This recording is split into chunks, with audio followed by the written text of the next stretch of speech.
I think sometimes people think, oh, people with disabilities, they're not my customers. They can't shop on my website. They're not going to purchase my services or my products. And that is 100% not true. People with disabilities need plumbers. They need people to cut their hair. They buy shoes online, whatever it might be, right? Like they are in your customer base. And if you have a site that works for them, they are going to come back. Hey everyone, Corey Miller with the A2 Show. Today we have two incredible leaders from the WordPress community, Amber Hines and Michelle Frechette, two friends of mine, but they're here to talk about WordPress Accessibility Day happening October 9th and 10th, 2024. It's a 24-hour event dedicating to make the web accessible for everyone, and it's completely free to attend. Amber and Michelle in this interview have both been deeply involved in organizing the event, as well as champion accessibility across the WordPress and the web space. In this interview, we'll dive into why accessibility matters now more than ever, how WordPress professionals can make a difference, and what to expect from this year's event with loaded speakers, awesome speakers. Whether you're a new to WordPress or a seasoned pro agency owner, this event has something for you. It's a big topic for a good reason, and this whole event is going to be incredible to help you take steps to learn more, to apply that specifically in your client work. So let's get started and hear directly from Amber and Michelle about their work, what makes WordPress Accessibility Day so impactful.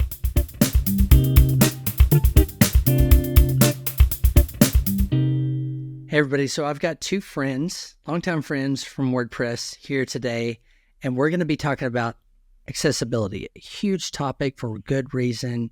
Two people extremely involved and passionate about the work that in accessibility, experts in their own parts of these things. But we're going to be talking about WordPress Accessibility Day, October 9th and 10th, 2024.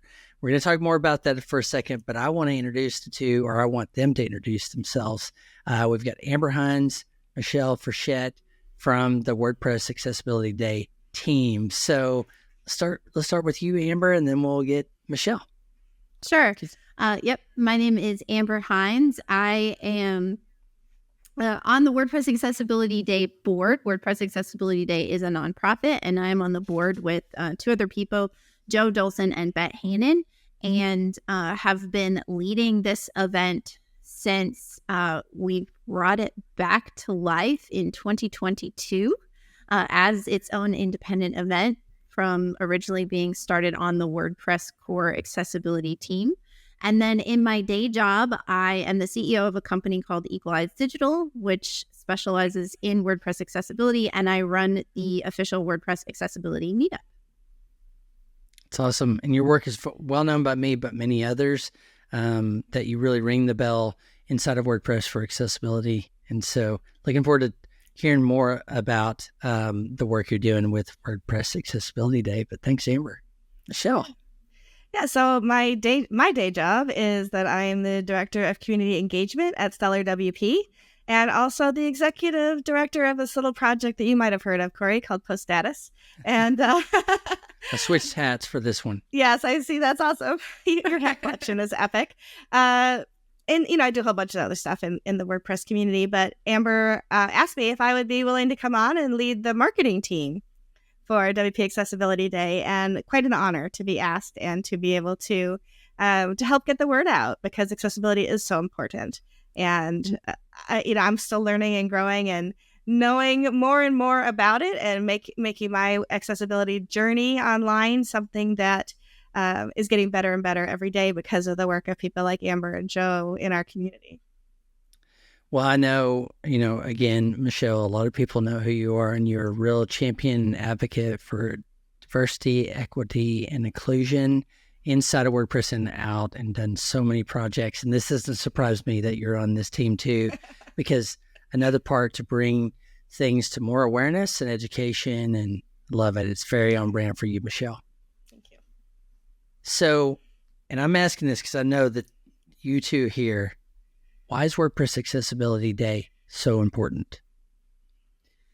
Yeah, I can start, and I'm sure I'd love to hear Michelle's take too. But for me, part of what motivated me to reach out to Joe Dolson, who was one of the original founders of the event on the core team, was that I think a lot of people within the WordPress community, especially when we started it back up a couple of years ago, just aren't as familiar with accessibility, or they may have surface level heard of it, but they don't actually know how to put that into practice in the websites they're building or the plugins or themes that they're designing and developing.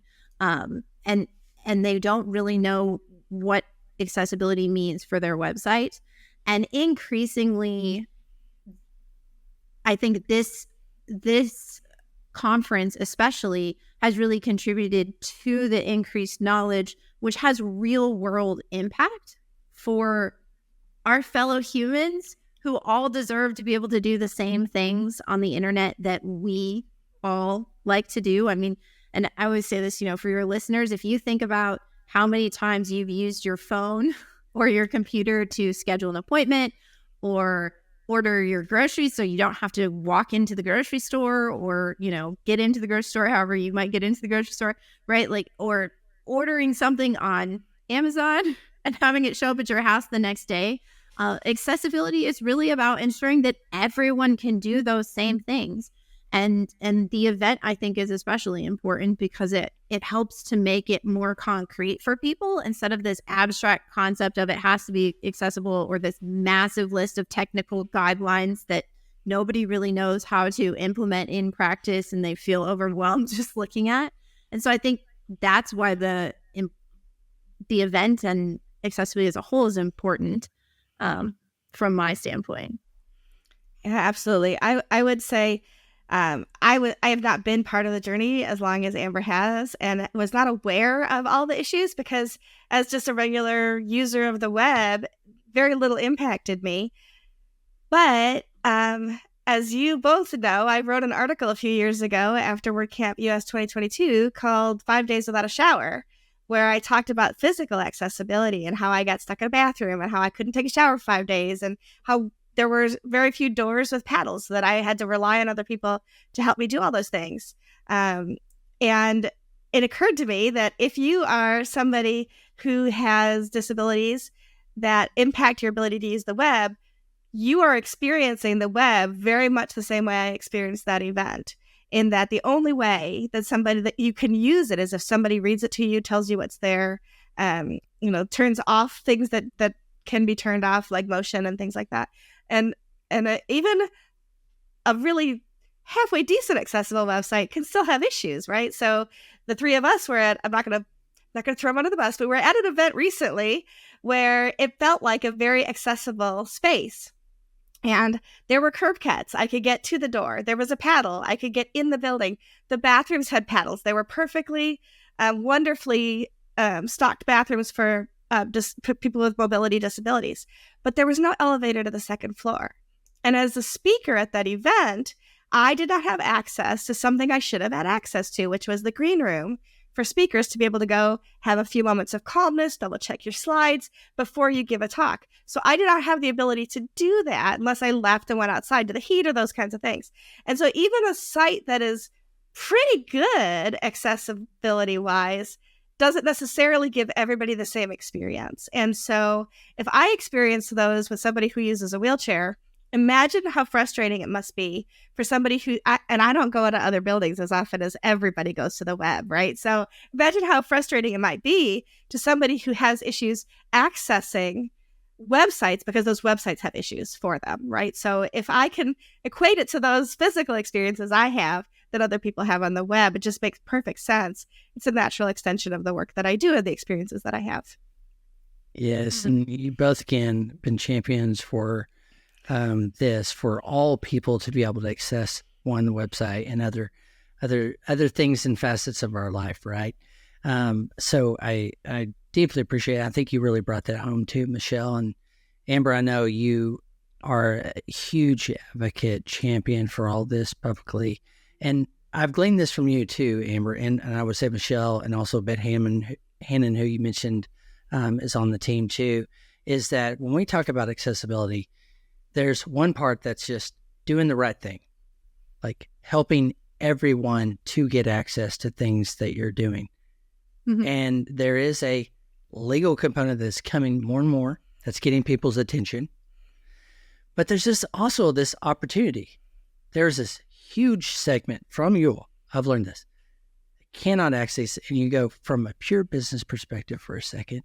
This is an untapped market.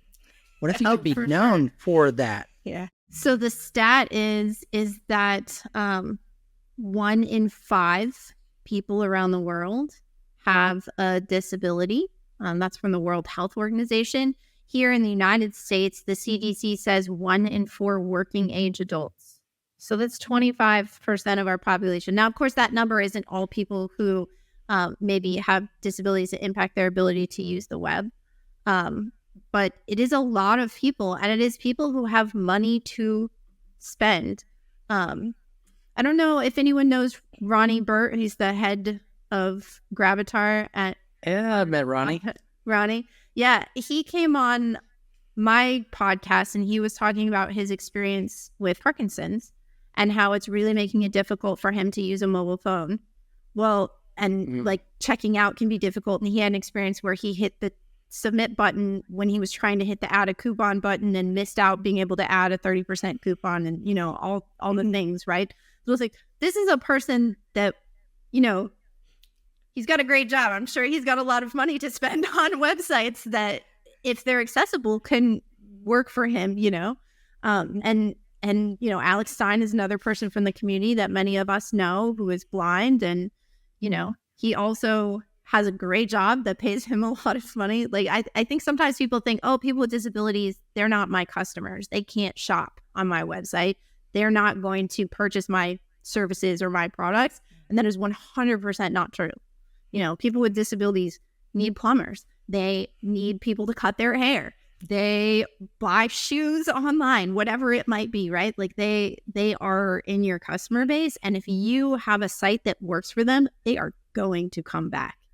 And, if they have a leaky sink and it's an emergency and they're going to abandon the second they're like, nope, I can't find this plumber's phone number. And they're going to just go find someone else. And plumber A is going to miss out on that business. And our population is aging, and our population is losing their faculties. Like, all 3 of us are wearing glasses. And if you're listening to this, you don't know, but all 3 of us are wearing glasses right now. Yes. I started wearing glasses in my 40s. Like, I went through my 20s and 30s. I wore them as a kid, right? But I went through like my teens, my 20s, my 30s. Without ever having worn glasses. And then my career switched to being online and working with the computer monitors so much that I think even more rapidly than some people start to have degradation in their eyesight. I was 42 years old going, I can't see my screen. And now I'm a bifocal wearer at, 55 years old. I'm not old. I mean, maybe to some people I am, but I'm not an old person. and as our population ages up, things like accessibility on the web are going to be so important. I'm so frustrated with when I land on a website and the text is gray and it's not a dark gray, or it's a size 8 or 10 font and I have to pinch things open on my phone or increase the font, the monitor display so that I can actually see things that younger people with perfect eyesight, 20/20 vision, are not aware of. So making those people aware of the fact that people like me spend an awful lot of money online. And as Amber said, I actually spend more money online than I do walking into a brick and mortar because it's easier for me to shop online. All my groceries come from Instacart. All my gifts and everything else come from Amazon and other places online. Me being in a store to spend money is rare. So why not make sure that somebody like me has full access to your website? Yeah.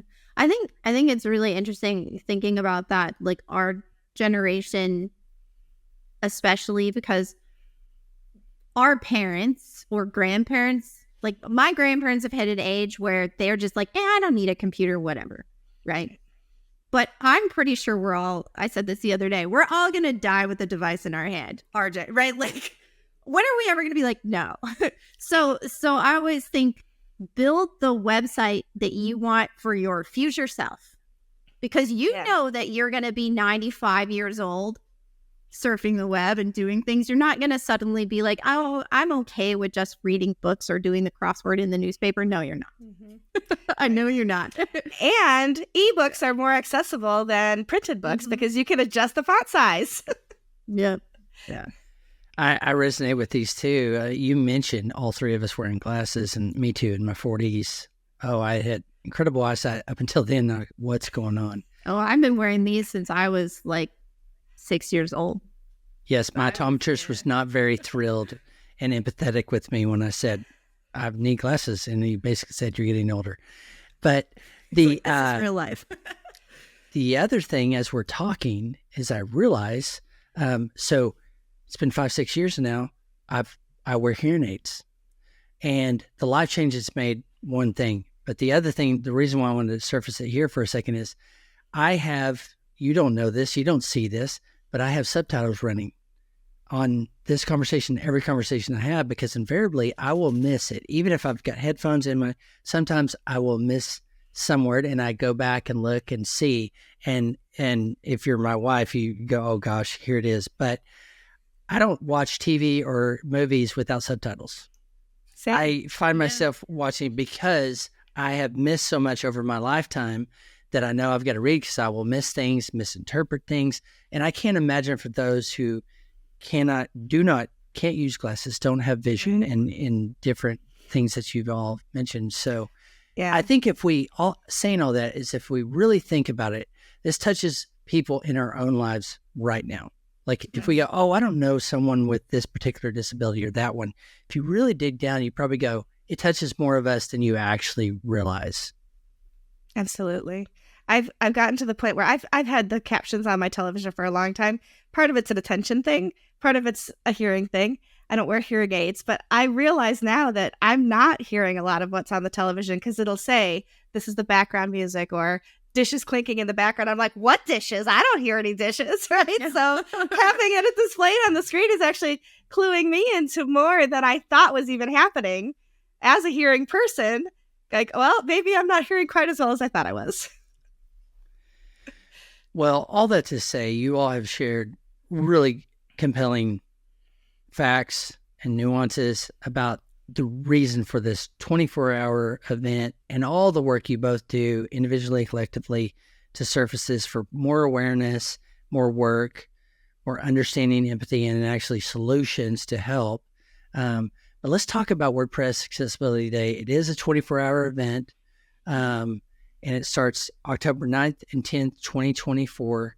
It's free registration.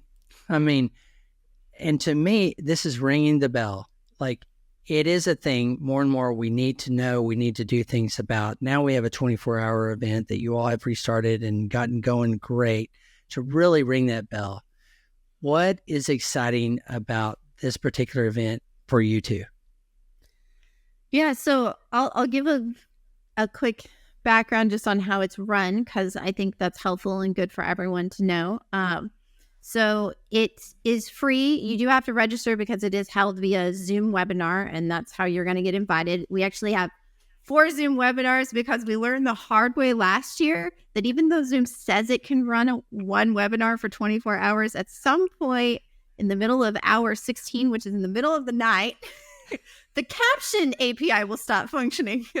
So there'll be 4 webinars that when you register, not right away if you register today, but as we get closer to the event, you'll get invited to all of them.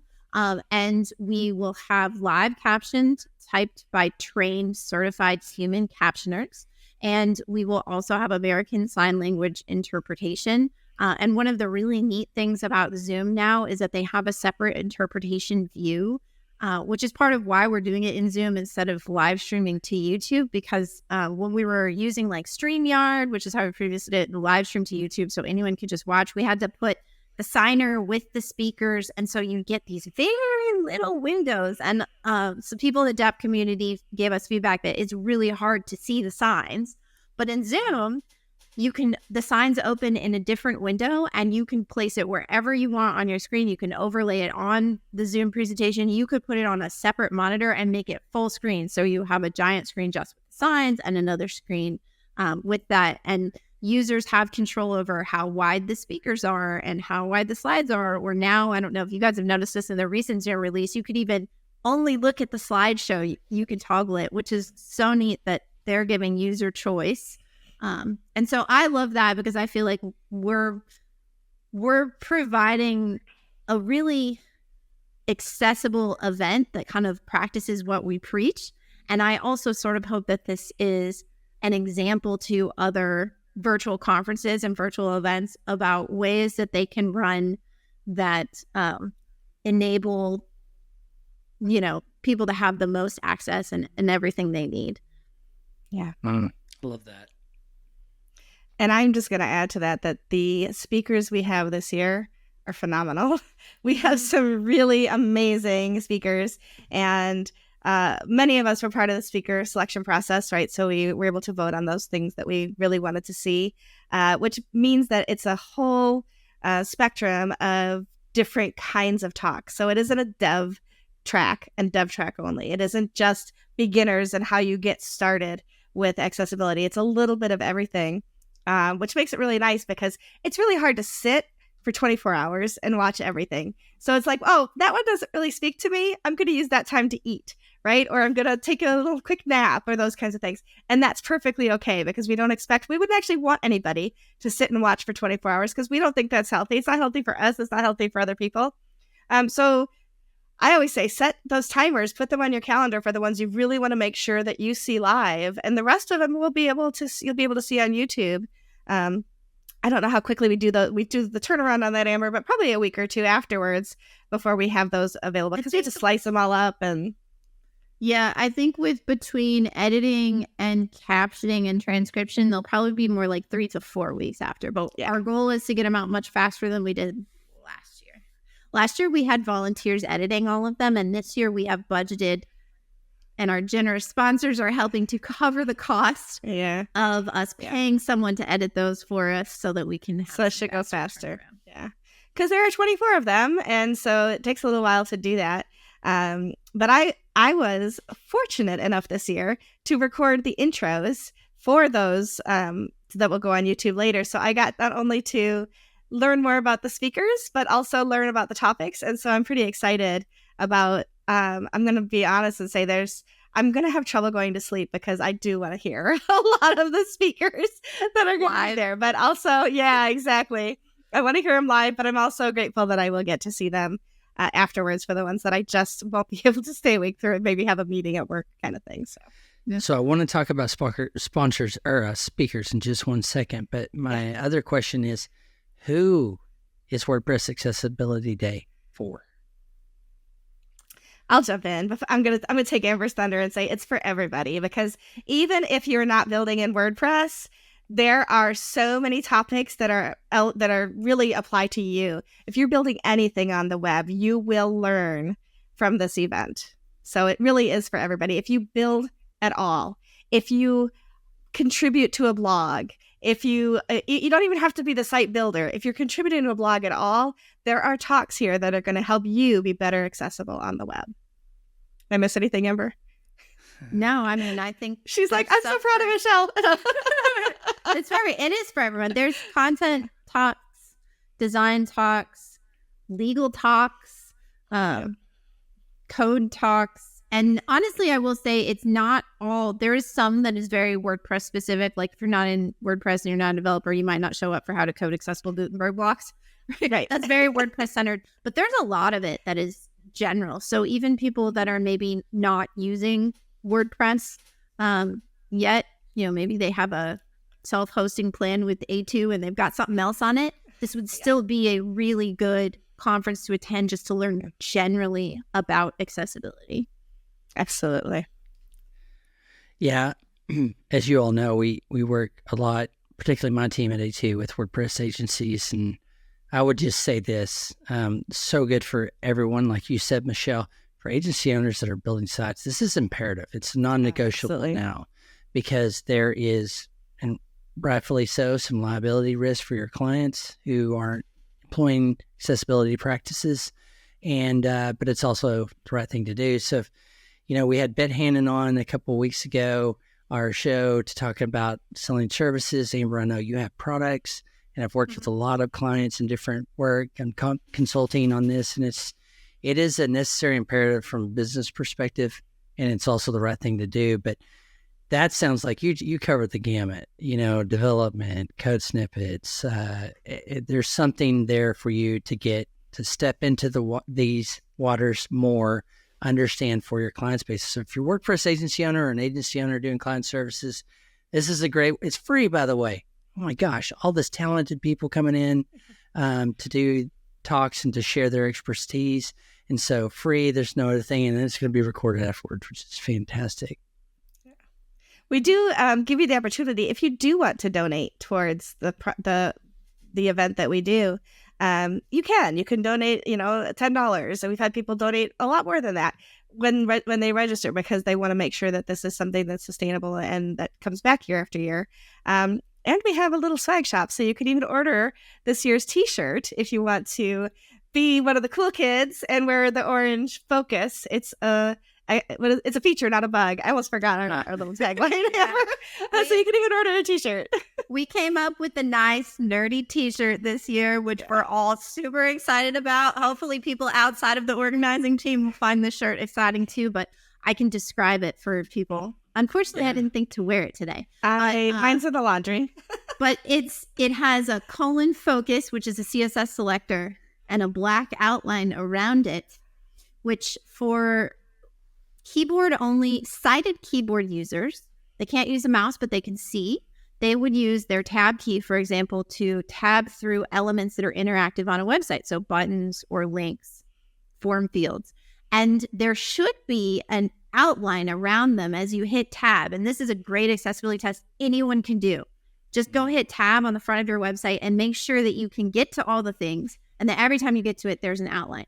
Sometimes clients look at that outline and they say, like maybe they're on their phone and they're like, when I clicked on this link before it loaded the next page, it put a box around it.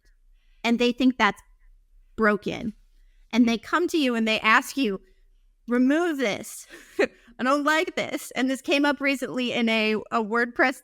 We fixed focus outlines in 2024, and that release went out, and then somebody came to WordPress core and opened an issue that's like, there's a black ring around this drop down.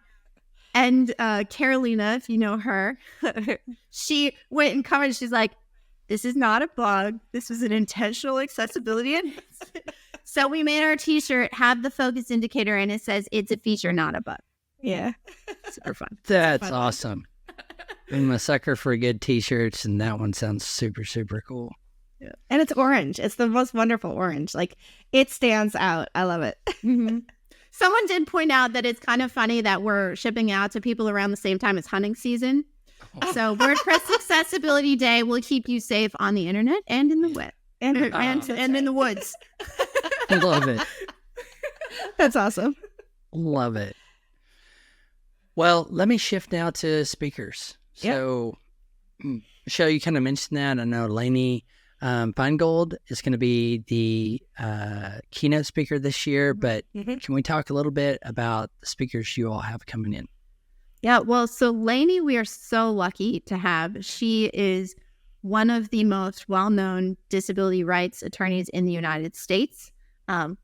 She is the reason why ATMs have headphone jacks, if you want to know what kind of cases she has been involved in. Wow. She has done a lot, especially on structured negotiation, which is neat because she talks a lot about that. But she's going to give an overview of what the legal landscape for accessibility is, not just in the United States, around the world. But she is actually an attorney. So it's not like, when I get on things and I say, this is what I think. She actually knows, right? So she is a keynote speaker that we are so excited that she was willing to come and talk to our group. And of course, she has a WordPress website, so that's kind of neat too. Yeah, that is cool. But are there other talks that you want to promote, Michelle? And I have a few as well, but I'm curious what you. So the one, I don't have the title in front of me, but there's one, and I've talked about it more than once, but Alicia Oru is doing a talk on accessible content and text, really. And her description starts out with, you wouldn't expect that text would have anything accessible about it, but it does. And everything from inclusive language within text and how we talk about disability and underrepresented to the fact that when I have a link, what that link says is so important to somebody who is using a screen reader. So I'm very excited to hear. I do a lot of content. I do a lot of writing. I'm not necessarily your technical person. I use page builders and things like that. But the content that I put out there, I want to make sure is accessible for everybody. So I'm really excited to hear her speak. Mm-hmm. Yeah, some other ones that, it's so hard because I love all of them. So I'll be totally honest that if every podcast interview I give about this, I'm going to say different talks. I love it. I love it. But I will say, Jen Harris, she spoke for us last year and gave a phenomenal talk comparing an accessible and a not accessible theme. You should go watch that in the 2023 archives. But her talk this year is called CSS Tiny Tips, and it's a collection of CSS tips for making websites easier to read, which is really nice, especially if you're someone who maybe doesn't do full development, but you do more like CSS customization or use a page builder and you're doing CSS. I think she's going to give a lot of, knowing her, it's going to be very concrete. You could take this and copy and paste this into maybe even just the advanced CSS field. So that might work, for beginning developers, which I think would be great, or, more advanced developers who just want to refine how they're writing CSS. I mentioned before, there's a developing accessible Gutenberg walks as a more advanced talk. One that I think is really interesting as well is Jan Wild, who is from Australia, is going to be presenting on how to read a VPAT and ACR. So a VPAT is a voluntary product accessibility template. And then from that, you generate an accessibility conformance report. And these are going to be increasingly important.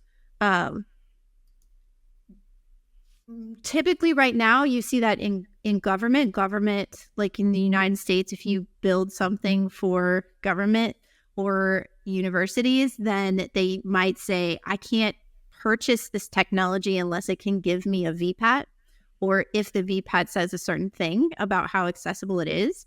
But I think we're going to see a lot more companies needing to ask for the ACRs, especially with the European Accessibility Act and the changes there and the requirements. I'm going to see e-commerce websites are going to start saying we can't buy WordPress plugins unless they have one of these, and it needs to actually say that it's accessible, because otherwise we're going to get in trouble for putting it on our website.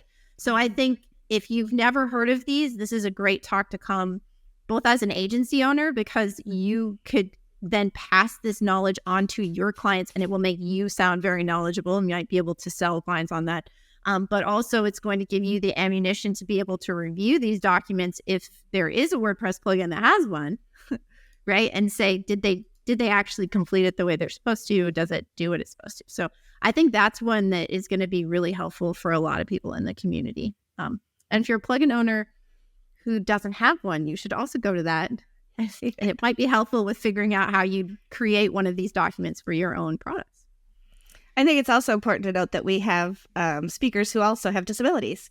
And so we are inclusive of that with our speaker selection as well. Yeah, so our speakers this year, it's totally optional.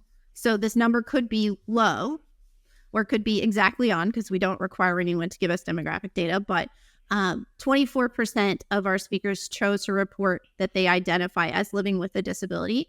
And what I love about that number is that it matches the population. Yeah.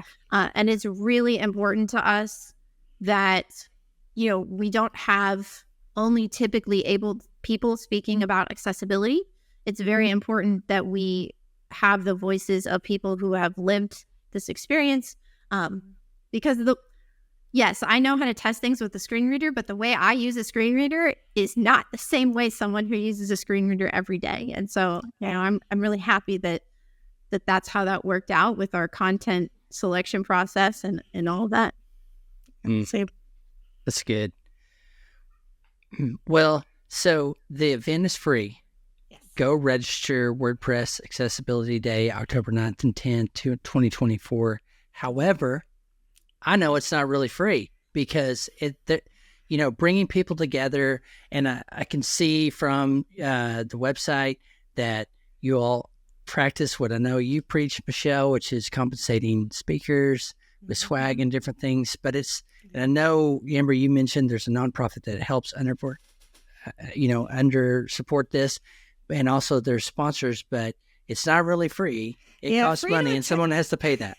Free to attend doesn't mean free to put on, right? So every event costs money. We just don't pass that cost on to the attendees. Instead, we have some pretty amazing sponsors. We have platinum, gold, silver, bronze level sponsors. We have a lot of micro sponsorships. And of course, we have people who have been giving donations at the time that they register. Mm-hmm. That's excellent. So if you see this effort, want to support it, anything helps. And to keep all this going, you all volunteer for these things. You show up because you're passionate about it. You want to make that impact in the world. I think that's fabulous. But click the donate button. Put what you can in there. And is that how you get a shirt? So the way purchase one. Yeah. Well, so here's the funny thing about this. We have to be careful with that. You're not buying your shirt.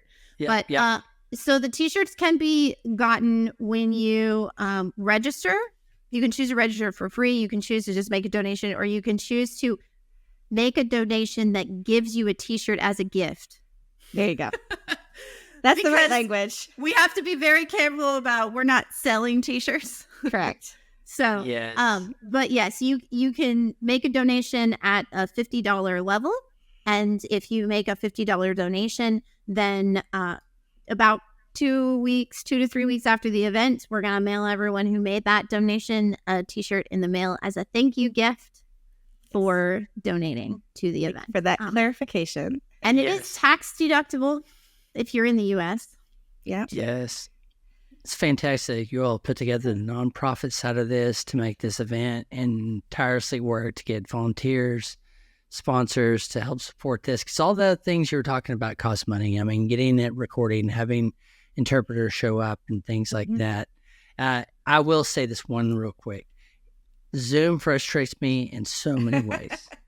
But to know now they've done this work to pull those elements out, make me feel better about my complaints, because that is so crazy. Now I want to get into Zoom and see where those things are, because it's very interesting to have that, and to have other things like this from all the experts, the people you all are pulling in, to the people listening in to make this kind of impact, I think is so incredible.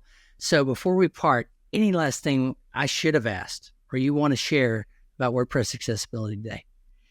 Well, I'll just shout out our website that you would go to in order to register and learn more about. The event is 2024.wpaccessibility.day, D-A-Y. Yeah.